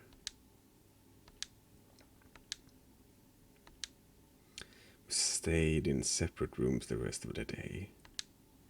Just did our own thing. Neither one of us felt like talking about it. Dinner was quiet, and I think the only thing I heard him say that evening was good night as I retired to my room. If only I was really going to bed then. Hello again. You're still here, right? Of course I am. Is everything okay? Yes. On my side, at least. Is everything okay with you? No, today was harder than normal. Why is that? Things were just stressful, that's all. I don't really want to talk about it with you. Just wanted to be honest with my answer. I understand. I'm sure you're carrying a lot of weight on your shoulders. Please, take things easy on yourself. I'm positive the last thing you need is more stress right now. It's funny you say that. Considering you're one of the things that worries me the most. I see. I shouldn't worry you more than I have to then. Good night, Mary. A day or two passed since then. Not much to happen, but I have been unable to stop thinking about the encounter with Sunny. It was just so bizarre to me. Out of anything I could have dreamt up. Unless, of course, had I really spoken to a ghost that day? Could it have been possible, and yet? I thought back to the book I read, but I don't understand. I haven't done anything special. I didn't recite any chant or practice any rhythm method. Why would I suddenly be able to speak to a ghost? Maybe it was just a weird coincidental dream after all. Coincidental. Words. I had to be sure. I decided to head back down to the cemetery during the morning. Even though I knew a general area of where everyone was, I didn't really have an idea of who I was really looking for. I think you might be interesting. Decided, set myself down by the grave, and then shifted myself into a laying position over top of it. This felt weird, but I had to know. I shut my eyes and tried to think of nothing more than sleep, hoping that I could somehow fall asleep soon. And I'm not sure exactly when, but I did. For I woke up to the sound of a graceful violin. It happened again. Just like with Sunny, I woke up somewhere new. This is a theater, isn't it? It's soaked in shades of green. I've never been in a place like this before. Felt like a dream and yet not quite. It wasn't quite a dream, right? What is this place?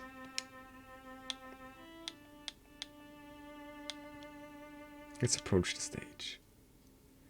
I walked up to the stage. The musician's image became clearer to me as I did.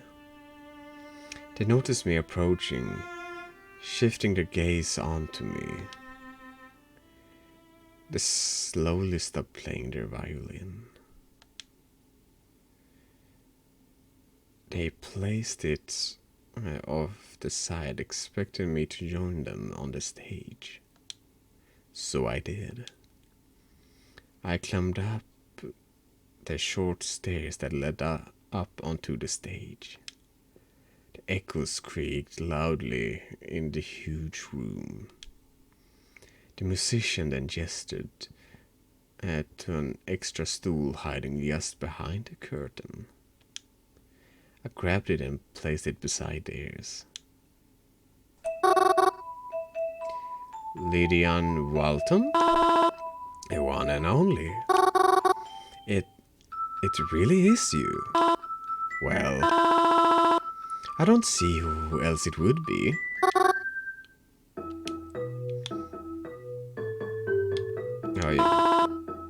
I don't know. Are you? Me? Why would I be a ghost? You here speaking to me, aren't you? What brings you here, my dear? Well, sleeping, I guess. Sleep? That's a tad silly, don't you think? Silly? You're playing violin to an empty theater. Ugh, it's not empty. You're here after all. Well, I suppose you have a point. Wait, I'm getting off topic. I wanted to talk about...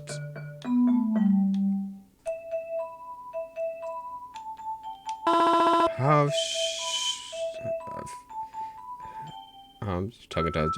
How should I know? I'm not a dead person expert here. Well, neither am I. Are you sure?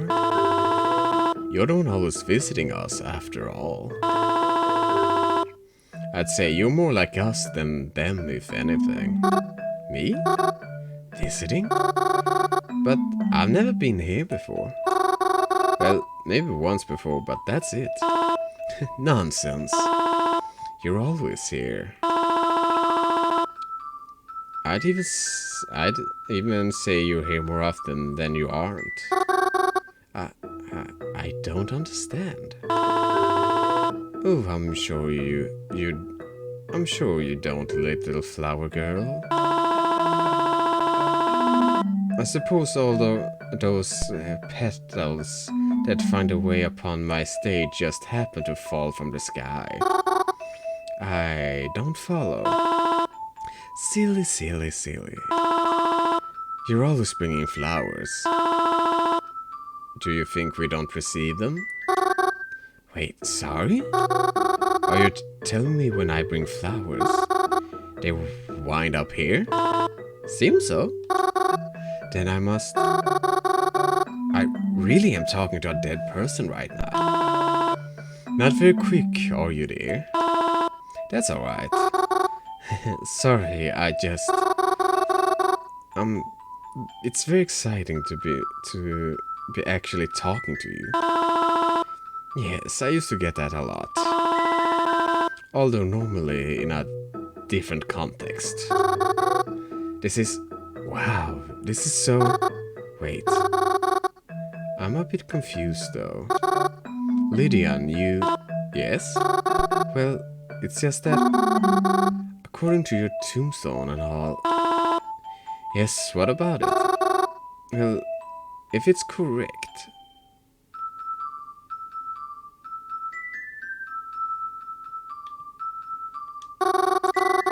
Sorry that came out a bit more brash than it meant. But you died when you were in your 70s. It's true. Then, well... I guess I'm just having trouble understanding. Because you seem... Well, you look very good for your age. Very funny. But no. It's true that I died in my 70s. I just liked my looks better when I was younger. Can you blame me? I believe this was my prime. Mary? And once again I was ripped out of this strange world by a very familiar voice. Moss, what are you doing? You okay? Croven moved out of the way as I stood up on my own 2 feet, brushing the dirt off myself. Hello. Hi. No offense, but... Fuck were you doing? We have beds at home, you know. You don't have to sleep on the ground. You're not going narcoleptic on me, are you? No, it's nothing like that. I did it on purpose, actually. Why? Well, it's like... I don't know how else to say it, but... I think... Yeah? Think I can talk to ghosts.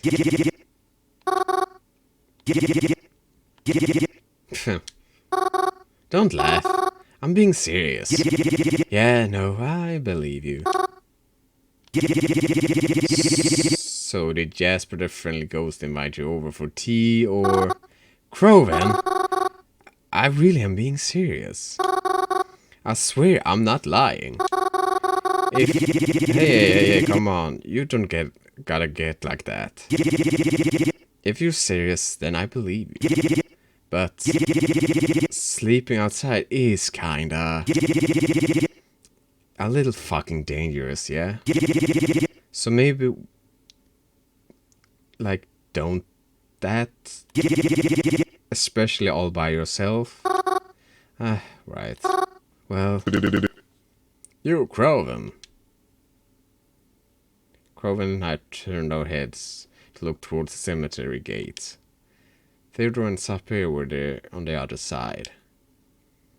Theodore was waving at us, hand high in the air. Sapir had her hands grinding tightly around the bars of the gate.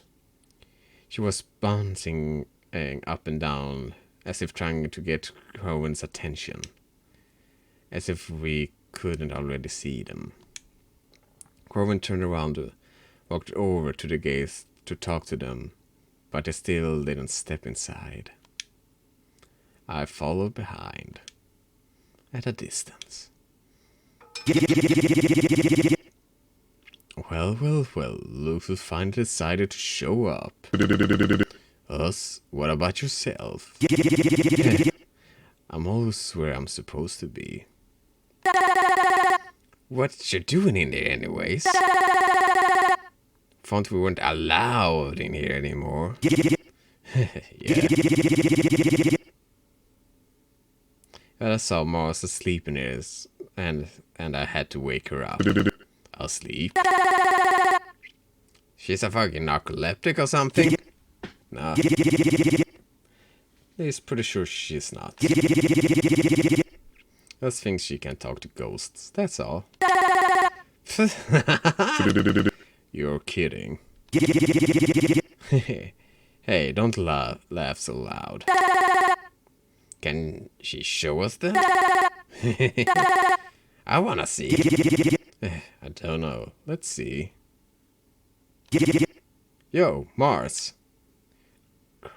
Croven called out to me. Wanna show the boys what you can do? Huh? Show us you can talk to ghosts.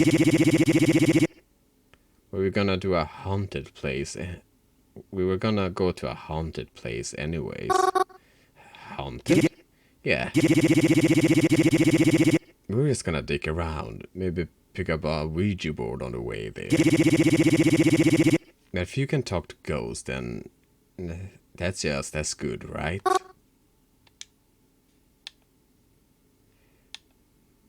Nah. No.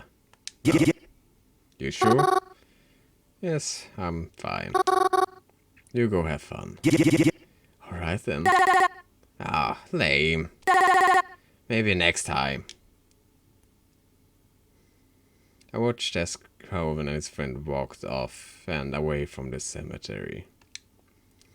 They didn't even make a few steps before I felt myself shout at them to wait. I came running up behind them. I'm not sure what prompted me to quickly change my mind and come with. I wouldn't have done that. I don't know. Guess I was just worried about Croven or something. And having him think of me as a liar. I felt nervous, to say the least. especially since things didn't end that great with us last time, and I didn't want to leave a bad impression. But I was sure as long as I stayed close to Croven, I would probably be fine. I followed close behind as they walked, talking amongst themselves. I wasn't really into the conversation, too busy caught up in my own thoughts. Then, after walking a while, we entered a much different part of the city. The area of the city was more suburban than anywhere else. They were actually, well, houses. The kind with lawns and stuff, and not just apartments. They weren't anything too special, just standard houses. I guess a house is worth it if you really value your privacy, but these areas of town always felt so out of place. And since there were only houses here, no shops or anything like that, I felt like a trespasser entering this neighborhood. Even if all we were doing was just walking around. Like I said, I stayed close to Croven. And I made note of every house that we were approaching. Then stopped in front of. Here it is. This house. It was a bit bigger and nicer than the others on this road. Had it not been for the state of despair that it was in. You could see the cracks in the window all the way from the sidewalk. Not to mention the tall, unruly grass that promptly hadn't been cut in ages. It looked like there was probably some sort of gate or fence at one point, but not anymore. There was nothing stopping us from waltzing right up to the front door. This house is haunted? Well, just look at it. What makes this haunted? Yeah, that's a good question. Can just be abandoned. Are you telling me it doesn't look like the pinnacle of a haunted house to you? Just because it's old and abandoned doesn't mean it's haunted. But have you ever thought of why it might been abandoned? People leave things behind all the time. Yeah, it might be like it's a decently rich family, and like it was like grandfathers that used to live there that passed away and gave the house to their children that just kept it, and because it would be cheaper to keep it for like this land, so they just didn't do anything with it. They didn't move into it or anything because they had their own house, so they just let it stay and wither away. Yes, people leave things behind all the time. Doesn't mean anything. Come on, no bickering. You're wasting time. Let's just go in already. We walked up to the front door.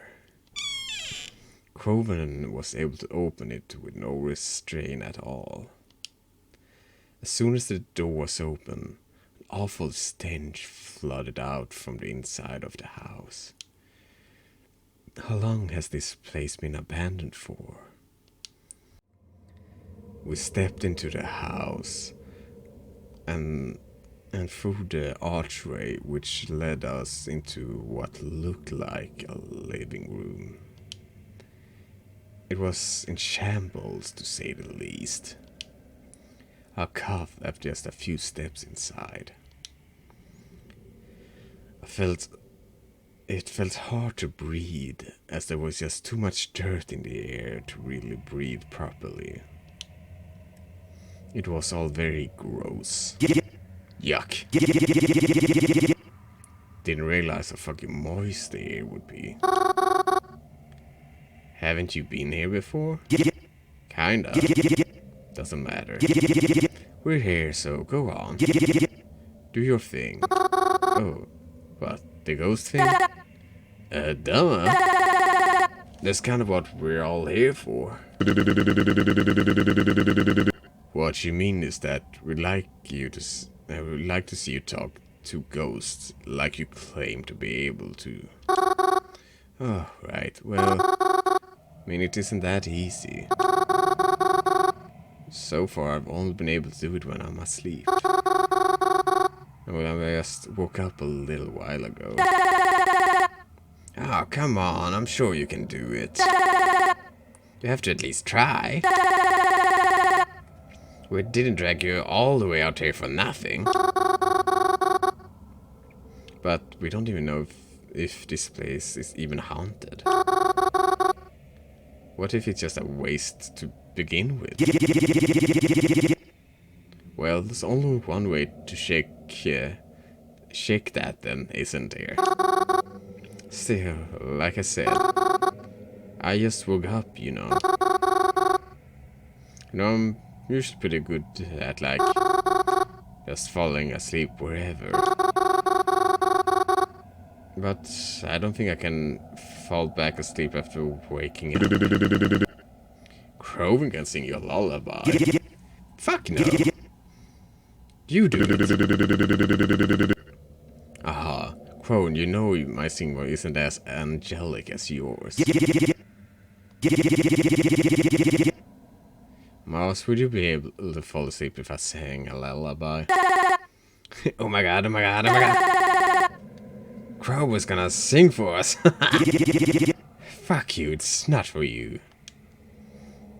Crowan seemed embarrassed. Lay down on the couch. I'll try singing for you.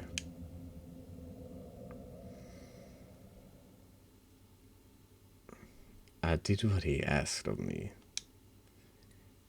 Everyone was already here. I didn't want to let anyone down.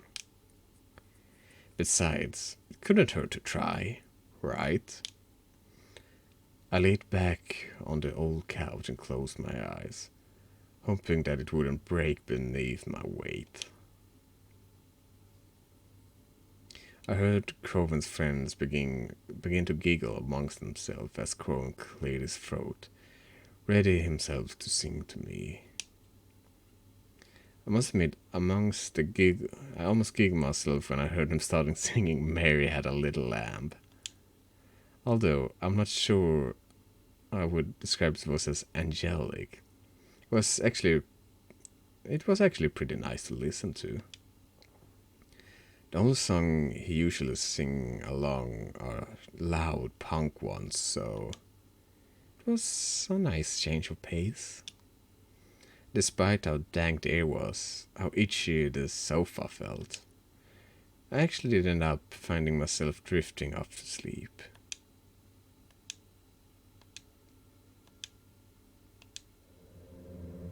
Suddenly I was awake, and I was in a bathroom in the old house.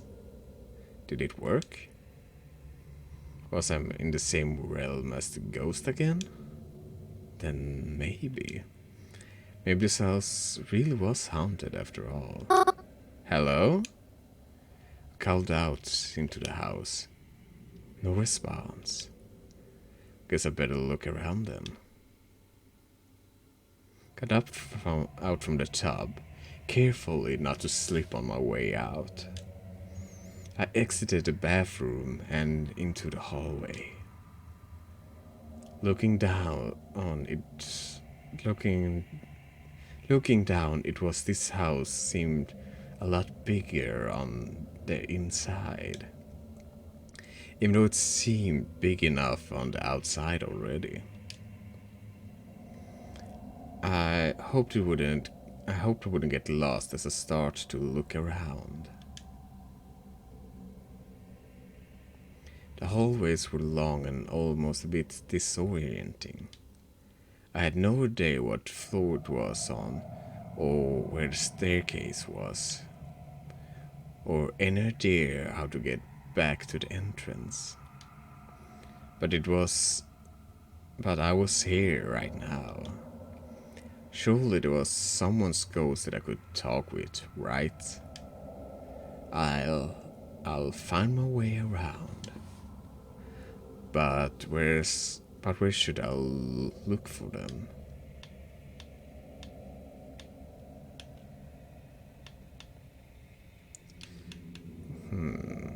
Let's check the window first. I looked out the window to try to get a better gathering of where I was. Besides, it was probable that a ghost would be standing outside too, maybe in a garden or something. I whipped off the dust of the window, coughing a bit as it came off and into the air. Cupped my hands to the glass and peered outside. It was still pretty hard to see much, but it appeared as if it was at least on the second floor of the house. I was on the second floor of the house. I didn't see anybody outside though. Ghosty, where are you? Let's try. I noticed there was a door that had been broken off its hinges.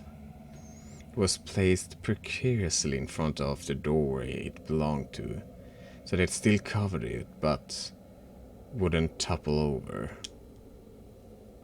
I walked over it and grabbed the door with both hands.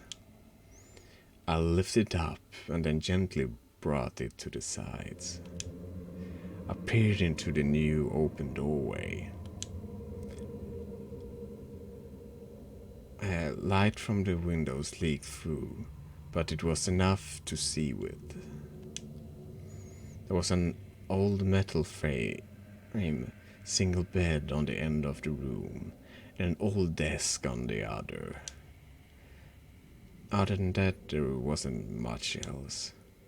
There was no ghost either. I placed the door back in front of the doorway, the way I had found it. Hi, sorry for the rude interruption, but this game was a lot longer than what I anticipated, so I'm just gonna leave a little cliffhanger here and make it this 3-part instead of a 2-parter. So, I hope you enjoyed so far. I love it. I absolutely love it. And with that said, thank you so much for watching. If you like, subscribe and all that jazz. If you want to help me out, share this video and watch some of my other videos. And have a good whatever it is where you are. And I will see you in the next stream or video. Bye bye.